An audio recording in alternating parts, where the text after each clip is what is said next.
कल्पना करा, एक अधिकारी शासकीय सेवेच्या शेवटच्या दिवशी निवृत्तीची तयारी करतोय. घरी सत्कार समारंभाचं नियोजन सुरू आहे आणि अगदी त्याच दिवशी त्याच्या हातात पेन्शनचं पत्र नाही तर सीबीआयच्या बेड्या पडतात. हे हरियाणामध्ये प्रत्यक्षात घडलेली घटना आहे. एका IAS अधिकाऱ्याने 169 कोटी रुपयांचा सरकारी घोटाळा केला. नंतर काही दिवस तपास यंत्रणेच्या नजरेतून स्वतःला लपवलं, फोन बंद ठेवला आणि शेवटी एका टोल प्लाझावर तो सापडला. त्याला एका बाजूला निवृत्तीच्या नंतर सन्मानाची अपेक्षा होती तर दुसऱ्या बाजूला कोट्यावधी रुपयाच्या अपहरणाचा आरोप त्याच्यावर झाला. तर काय आहे संपूर्ण प्रकरण, सविस्तर पाहूया व्हिडिओच्या माध्यमातून. नमस्कार, मी पंकज आणि तुम्ही पाहताय कसं काय. ही घटना घडली हरियाणा राज्यात, जिथे राज्य सरकारच्या एका महत्त्वाच्या विभागातून तब्बल 169 कोटी रुपयाचा अपहरण झाल्याचं समोर आलं आहे. हा विभाग म्हणजे हरियाणा राज्य प्रदूषण नियंत्रण बोर्ड म्हणजे HSPCB. या घोटाळ्यात सगळ्यात वर IAS अधिकारी प्रदीप कुमार यांचं नाव आहे, जे 2011च्या बॅचचे अधिकारी असून हरियाणा सिव्हिल सर्व्हिसेसमध्ये पदोन्नती घेऊन IAS अधिकारी झाले. ऑगस्ट 2022 ते सप्टेंबर 2025 या कालावधीत ते या बोर्डाचे सदस्य सचिव म्हणजे मेंबर सेक्रेटरी म्हणून कार्यरत होते आणि नेमक्या याच काळात संपूर्ण गैरव्यवहार घडला असल्याचा आरोप आहे.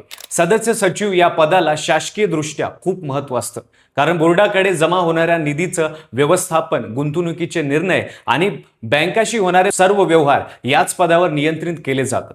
राज्यातल्या उद्योगाकडून जमा होणारा कर आणि विविध शुल्काच्या माध्यमातून बोर्डाकडे मोठ्या प्रमाणात निधी जमा होत असतो आणि हा निधी सुरक्षित राहावा यासाठी तो ठराविक मुदतीच्या ठेवींमध्ये म्हणजेच FD मध्ये गुंतवला जाणं अपेक्षित असतं.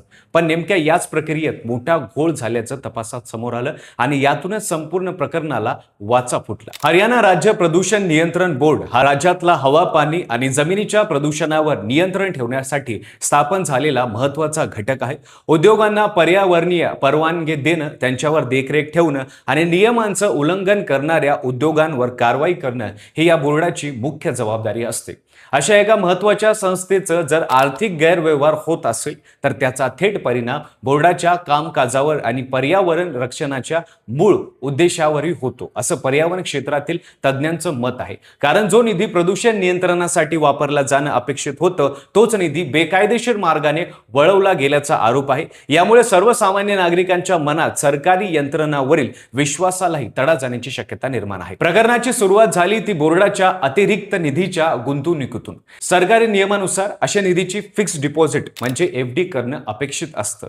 पण CBIच्या तपासात असं समोर आलं की FDAच्या नावाखाली पैसे चंदीगडच्या सेक्टर 32 मधील IDFC फर्स्ट बँकेत वळवण्यात आली आणि सर्वात धक्कादायक बाब म्हणजे प्रत्यक्षात कोणतीही FD तयार झालेली नाही. त्याऐवजी त्या खात्यातून बनावट डेबिट व्यवहाराच्या माध्यमातून पैसे काढून घेतले. यामुळे हरियाणा सरकारला थेट 169 कोटी रुपयाचा फटका बसला आणि हा आकडा या संपूर्ण महाघोटाळ्यात एकच विभागाला बसलेला सर्वात मोठा आर्थिक तोटा मानला जातो. CBIने पुढे स्पष्ट केलं की हरियाणा वित्त विभागाने जुलै 2024 मध्ये एक परिपत्रक काढलं होतं, ज्यानुसार नव्याने ऍड झालेल्या बँकांमध्ये गुंतवणुकीची मर्यादा ठरवून दिली होती. IDFC फर्स्ट बँकेसारख्या बँकेमध्ये जास्तीत जास्त 50 कोटी रुपयापर्यंतच गुंतवणूक करता येणार होती. प्रदीप कुमार यांना परिपत्रकाची पूर्ण कल्पना असतानाही त्यांना या मर्यादेचं उल्लंघन केल्याचा आरोप तपास यंत्रणेने केला आहे. इतकंच नाही तर CBIच्या दाव्यानुसार प्रदीप कुमार यांनी आणखीन 8 कोटी रुपये त्याच बँकेच्या बचत खात्यात वळवले आणि यामागे सर्वाधिक व्याज दराचं कारण दिलं गेलं. पण प्रत्यक्षातून यातून एका विशिष्ट बँकेला सातत्याने झुकतं माप दिलं जात असल्याचं दिसून आलं, असं CBIचं म्हणणं आहे. मेंबर सेक्रेटरी या पदावर असताना बोर्डाच्या गुंतवणुकीशी संबंधित असे महत्त्वाचे निर्णय प्रदीप कुमार स्वतःच्या पातळीवर हाताळत असत. विविध बँकांकडून येणारे FD दराचे प्रस्ताव उघडणं, त्यांची तुलना करणं आणि प्रत्येक गुंतवणुकीची शिफारस करणं हे सगळं काम तेच करत होते, असा आरोप CBIने न्यायालयात केला आहे. यातून हा गैरव्यवहार चुकून घडलेला नसून प्लॅन करून हे सगळं केलं आहे, असं तपास यंत्रणेचं म्हणणं आहे. याशिवाय एक गंभीर आरोपही समोर आला आहे, तो म्हणजे या संपूर्ण प्लॅनच्या बदल्यात प्रदीप कुमार यांना बेकायदेशीर मोबदला मिळाल्याचा दावा CBIने केला आहे. हा गैरव्यवहार कसा उघड आला याची एक वेगळी स्टोरी आहे. सुरुवातीला हे प्रकरण हरियाणा दक्षता आणि भ्रष्टाचार प्रतिबंधक विभागाकडे होतं, पण राज्य सरकारच्या विनंतीनंतर हा तपास CBIकडे सोपवण्यात आला आणि CBIने तपास हाती घेतल्यानंतर एका मागोमाग एक धागेदोरे उलगडत गेले. हा गैरव्यवहार फक्त एका विभागापुरता मर्यादित नसून हरियाणा सरकारच्या तब्बल 8 विभागांशी संबंधित असल्याचं समोर आलं असून जवळपास 504 ते 657 कोटी रुपयापर्यंतचा निधी बोगस एफडी आणि बोगस बँक व्यवहाराच्या माध्यमातून विविध शेल कंपन्यांमध्ये वळगला गेल्याचा संशय आहे। तपास जसा जसा पुढे सरकतोय तसा तसा या घोटाळ्याचा आकडा वाढतच चालला आहे। हा संपूर्ण घोटाळा केवळ प्रदूषण नियंत्रण बोर्डापुरता मर्यादित नसून चंदीगडच्या सेक्टर 32 मधल्या IDFC फर्स्ट बँकेच्या एका शाखेतून हरियाणा सरकारच्या अनेक विभागांचा निधी अशाच पद्धतीने वळगला गेल्याचं तपासात पुढे आलेलं आहे। यावरून हा प्रकार एखाद्या सुट्या घटनेऐवजी एका सुनियोजित आणि संघटित बँकिंग फसवणुकीच्या साखळीचा भाग असल्याची शक्यता तपास यंत्रणा पडताळून पाहत आहे। यामध्ये केवळ सरकारी अधिकाऱ्यांचाच नाही तर बँकेतील काही कर्मचाऱ्यांचाही सहभाग असल्याचा संशय व्यक्त केला जातोय आणि याच अनुषंगाने सीबीआयने बँकेच्या अंतर्गत कामकाजची चौकशी सुरू केली आहे।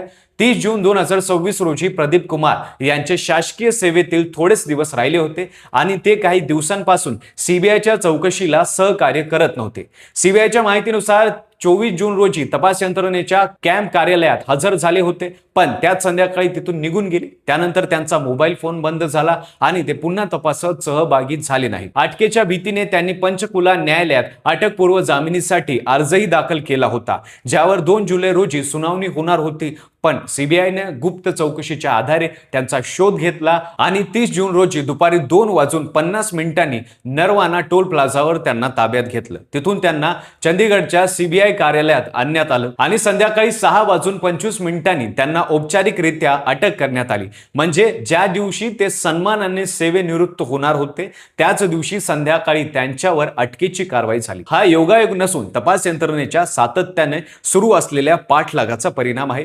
विशेष म्हणजे अटक होण्याच्या काही तासांपूर्वीच त्यांच्या कुटुंबियांना आणि जवळच्या सहकाऱ्यांनाही त्यांच्या नेमक्या ठिकाणाबद्दल काहीच माहिती नव्हतं अशी चर्चा स्थानिक पातळीवर रंगली होती आणि यामुळेच या अटकेची बातमी समजताच प्रशासकीय वर्तुळात एकच खळबळ उडाली।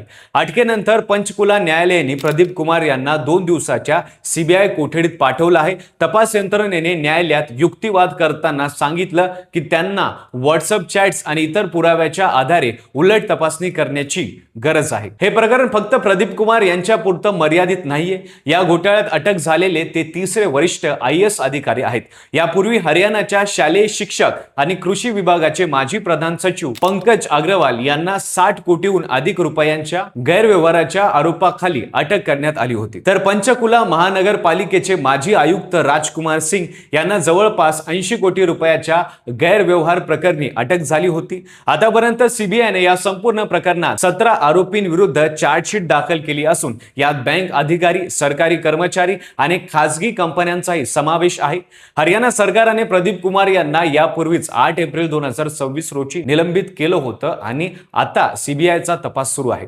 या संपूर्ण प्रकरणामुळे हरियाणाच्या प्रशासकीय आणि राजकीय वर्तुळात मोठी खळबळ उडाली आहे। विरोधी पक्षांनी या घोटाळ्यावरून राज्य सरकारला घेरण्यास सुरुवात केली असून सरकारी तिजोरीतल्या पैशांच्या सुरक्षिततेवर आणि प्रशासकीय देखरेखीवर प्रश्नचिन्ह उपस्थित केले जाते। एवढ्या मोठ्या रकमेचे व्यवहार वर्षानुवर्ष कोणाच्याही नजरेत न येता कसे झाले याबाबत आता चौकशी समिती स्थापन करण्याची मागणी जोर धरते। दुसरीकडे सीबीआयने स्पष्ट केलं आहे की या प्रकरणाचा तपास अजून पूर्ण झालेला नाही आणि आगामी काळात आणखी काही अधिकाऱ्यांवर तसंच बँक कर्मचाऱ्यांवर कारवाई होण्याची शक्यता नाकारता येत नाही। काही माध्यमांच्या वृत्तानुसार प्रदीप कुमार यांना सरकारी साक्षीदार बनवण्याची ही चर्चा सुरू आहे, मात्र याबाबत सीबीआयने कोणतीही अधिकृत घोषणा अद्याप केलेली नाही।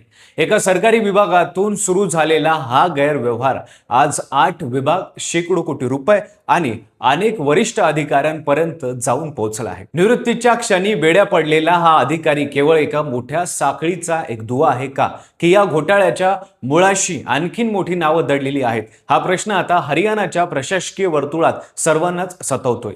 एक अधिकारी ज्याने आयुष्यभर सरकारी सेवेत काम केलं, त्याच्या शेवटच्या दिवशी अशी अटक होणं हे केवळ त्याच्या वैयक्तिक कारकिर्दीचा शेवट नाही, तर संपूर्ण व्यवस्थेतल्या पारदर्शकतेवर उपस्थित झालेला एक मोठा प्रश्नचिन्ह आहे। तुम्हाला काय वाटतं, अशा अधिकाऱ्यांवर वेळीच अंकुश का ठेवला जात नाही? तुमचं मत आम्हाला कमेंटमध्ये सांगायला विसरू नका। व्हिडिओ आवडला असेल तर लाईक करा, चॅनलवर नवीन असाल तर चॅनलला सबस्क्राईब करा विसरू नका आणि पाहत राहा फक्त कसं काय।